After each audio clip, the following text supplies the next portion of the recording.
What's up, guys? This is Impact on Purpose. Change your home and your dome by making powerful choices and loving others well.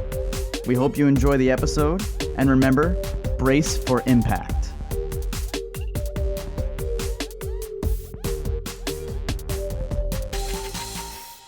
What I want us to do here today is, again, I'm just going to share my journey with you of walking with Jesus in some of these spiritual practices. Now, spiritual practices can also be called spiritual disciplines. They can be called spiritual formations. They are not laws. They are not rules. But they are things that Jesus did regularly in the Gospels. We see Jesus doing all of these things often. Okay, so that should tell us as people who claim to follow Jesus what we should be doing, right? If you claim to be a follower of Jesus, these are the things he did a lot of. So the first one is silence and solitude. This is the hardest one, possibly or definitely for me. It was the most shocking one for me, but it may be the most important of all the spiritual practices. Silence and solitude. Just think about how that flies in the face of the word hurry. Jesus is recorded doing this, retreating to silence and solitude all the time in scriptures, right? We know the verses in general. Jesus left to go to a deserted place. Jesus retreated to go to a lonely place. Jesus went up to the mountain to pray.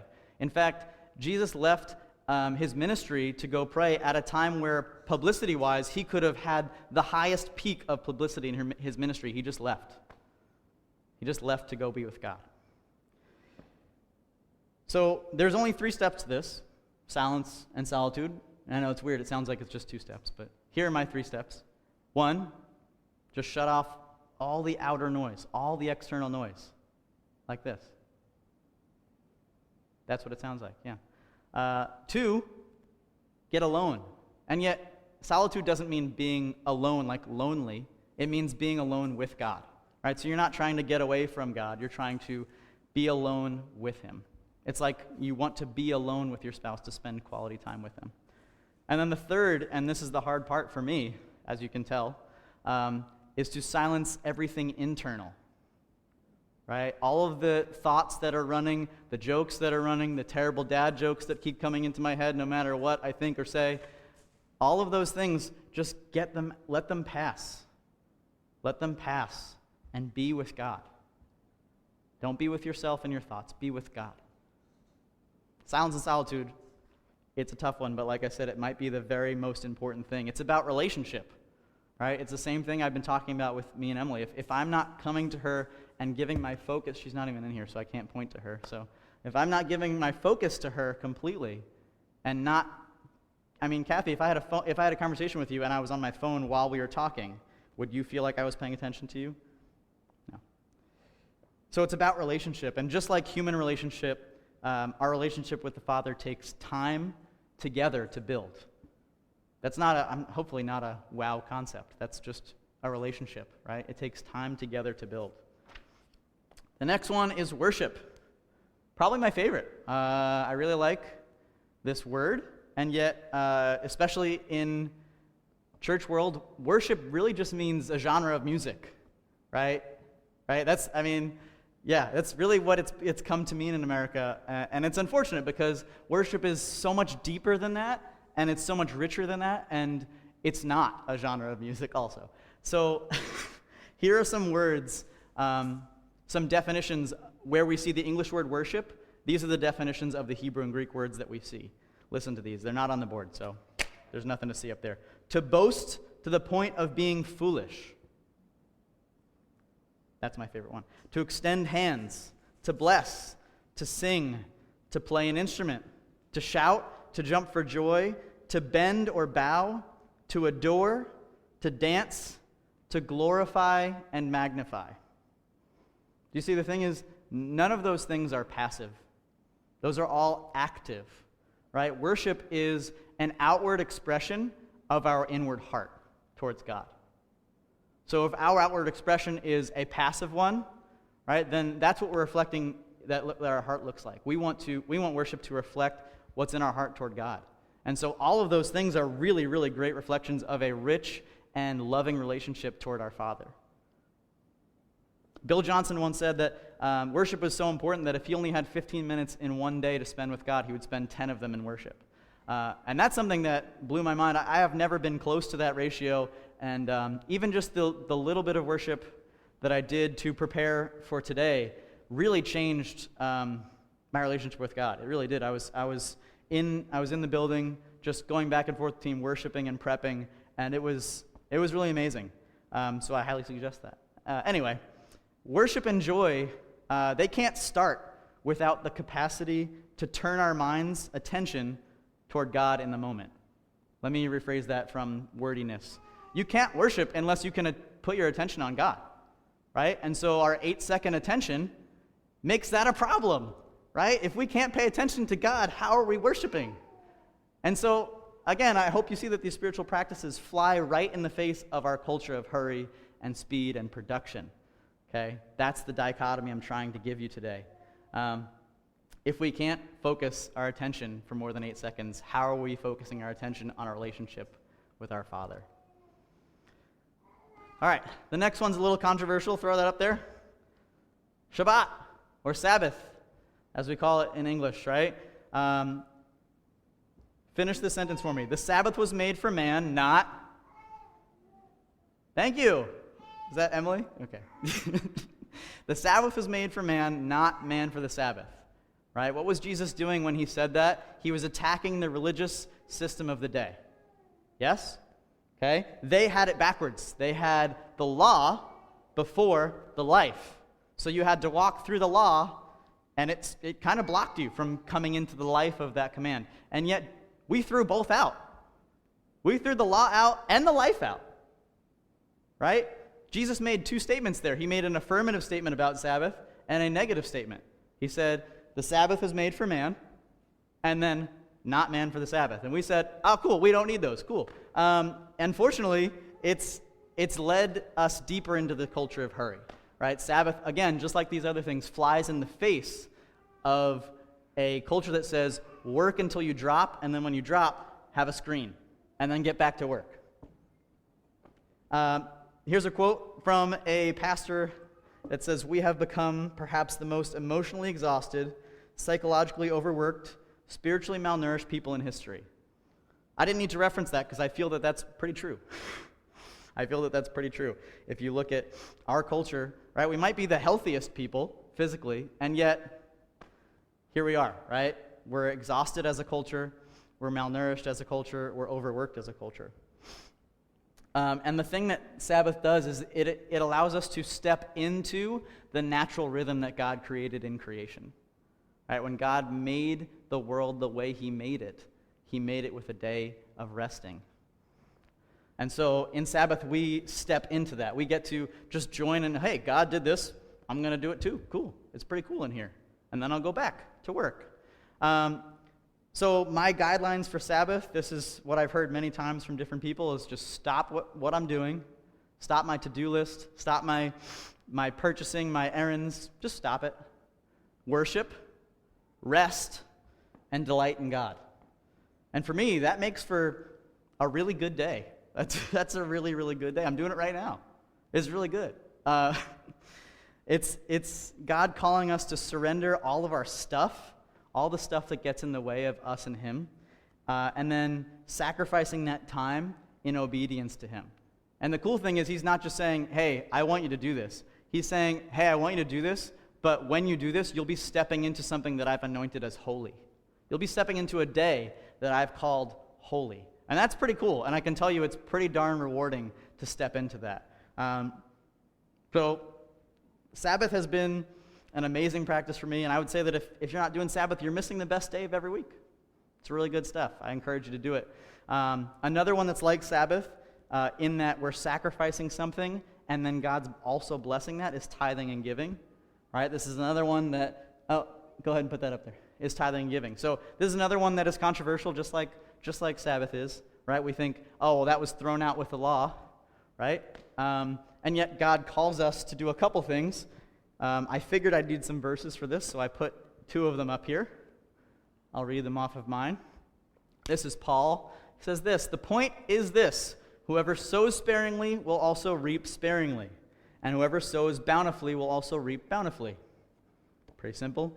Each one must give as he has decided in his heart, not reluctantly or under compulsion, for God loves a cheerful giver, and God is able to make all grace abound to you, so that having all sufficiency in all things at all times, you may abound in every good work. Now, maybe you're like, hey, Paul's not good enough for me. Well, Amy, go to the next one. This is God. So if Paul wasn't good enough for you, this is what God says about giving. He says, bring the full tithe into the storehouse, that there may be food in my house, and thereby put me to the test, says the Lord of hosts. What? Put me to the test. That's weird. God doesn't say that very often. Put me to the test, says the Lord of hosts, if I will not open the windows of heaven for you and pour down for you a blessing until there is no more need. That's God saying that. Not Paul, not someone else. That's God saying those words. Then he says, I will rebuke the devourer for you. Pretty cool. So that your vine in the field shall not fail to bear. Then all nations will call you blessed, for you will be a land of delight, says the Lord of hosts. So it's not coming from me. It's not even coming just from Paul or just from Jesus, although that is God also. It's coming right from God here in Malachi. That's pretty amazing stuff. And so the only point I want to make about this is not a point of rules or laws or anything. It's just that God is calling you, just like Sabbath is, God is calling you to sacrifice something in obedience, not out of obligation, in obedience to him, and then blessing us for it. And that's pretty awesome to me. When we get to obey God and in sacrifice, and then he turns around and just goes, hey, boom, blessing. I love that. It's amazing. I highly recommend that. So again, all these things just fly right in the face of hurry. Tithing and giving and Shabbat are just two of them. Let's go to the next one. The next one is slowness. You could tell why this might have been a challenge for me. And it was. It still is. Slowness is directly opposed to my worship of speed. Right? My favorite superhero was the Flash. It's really ironic when you think of it, how deep I was into just loving moving fast. But this was literally the opposite of everything that I was pushing myself toward in my career, as a leader at church, in our family as well. Right, my goal was to move things fast, and yet here we go. Jesus moved slowly. Well, okay, me. If I'm saying I want to follow Jesus, then why am I not moving slowly? I don't know. It's hard. But slowness is exactly what describes Jesus in the Gospels. Right? As I said before, he moved at a pace. Someone called it the pace of grace. Did you call from the leadership conference? The pace of grace. I like that because it rhymes, but it's not my point. My point is Jesus moved slowly. Right? He didn't rush people out of conversations. The guy that he had to heal twice with the eyes, he didn't say, you're good enough. You can see trees. Go ahead. He didn't rush through anything. So it really just challenged me to ask, am I walking in Jesus' footsteps? And this was the next step for me. It challenged me to drive slow. Not just slow. I drive almost the speed limit now. Almost the speed limit, Long Islanders. Do you hear this blasphemy that I'm saying? I drive almost the speed limit. That's crazy. I never thought I'd ever say those words. It challenged me to not just walk, but to walk slow. In fact, it's been my goal with my Apple Watch to slow down my walking pace, right? I just, you play little games with it just to make it fun. It's challenged me to think before I speak, which I'm sure all people in the world appreciate. It's challenged me to turn my smartphone into a dumb phone, to take away all the pressure of notifications 24/7, the pressure of having my work email on my phone, the pressure of people being able to contact me whenever they want, everything else that I've already talked about. I try to make my phone as dumb as possible, and it's been delightful. I don't have my phone here today. That's an amazing statement for me. I think that is beautiful. And yet, the more beautiful things is what slowness has led me to. Slowness has taught me to actually notice the seasons changing for the first time possibly in my life. When Karis was born, I noticed for the first time the seasons changing from winter to spring. I was like, babe, there's like these, they're not flowers, they're like little things on the trees. Are they going to turn into flowers? She's like, yeah, that happens every year. And I've never, ever seen buds before. Never. Why? Because why would I care? They're not my problem. I'm in a hurry. I'm serious. I know it's ridiculous, but I've never really seen the seasons change before. I've never appreciated it. So that's been cool. Just seeing creation, just being able to praise God for his creation. This morning I saw 3 bucks walk right past my house on the street, and they were glorious and yet playful and yet really intimidating. It was amazing to just see how God reflects himself in his creation. And I was not able to appreciate that before walking in slowness, or at least beginning to walk in slowness. It's also taught me to engage in deep conversations without getting bored or distracted. Another thing that you're welcome, world, God says. Now VJ can actually pay attention to when you say more than one sentence. Again, highly recommend. I know I'm just saying that after everyone. I'm getting a little tired of me saying that, but these are amazing practices. There's only 2 left, and one is interesting. So the next one is simplicity. Simplicity, when I heard this word beforehand, or minimalism even, I thought, oh, that's how you design a house. That's a design feature, right? It's a simplistic or design. It just means that everything's organized, or it means that everything is white. And I don't know which one, but it doesn't sound like Jesus cared about either one of those things. I love organizing things, so I was like, oh, cool. When I read about simplicity, I'm going to learn how to organize my stuff better. And then I read about it, and it was confusing, so I had to leave it for a couple months and come back to it. And when I came back, this is what I found. I found that everything we own also owns us. Everything we own owns some of our space, some of our time, some of our money, some of our attention.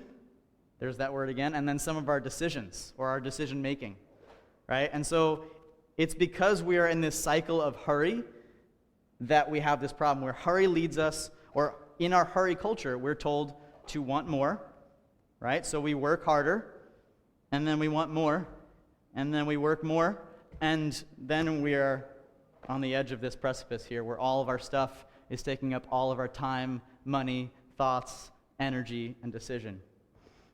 And we choose that cycle, unfortunately, over having time and having freedom from those things. So simplicity is how Jesus lived. Again, all these things are, and I'm just trying to bring that back. Simplicity says that more of our space, more of our time, more of our money, more of our attention, obviously, and more of our decisions can be used to follow God, or can be focused on following God in loving Jesus and in loving others. It's pretty challenging, but here's a really, really, really practical example from my own life. My closet last school year had, let's just say, 25 dress shirts in it, right? Every day, I picked a dress shirt out. But at the end of the year, I realized that I only wore the same 7 shirts, right? So every single day, I was looking at 25 shirts and then picking one of the same 7 shirts, okay? Now, in hindsight, all that time, which sometimes I spent a long time picking a shirt and still ended up on the same shirt, all that time I spent caused me on some days to rush out of the house and maybe miss saying goodbye to Emily.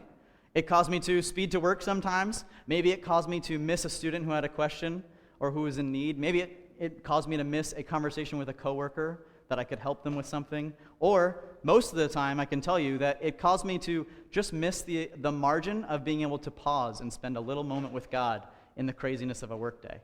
And so I'm not blaming all this on having shirts. I did wear other things besides shirts, though. I did not just wear a shirt. I also wore a tie. No, I'm kidding. I wore pants. I promise. Every day.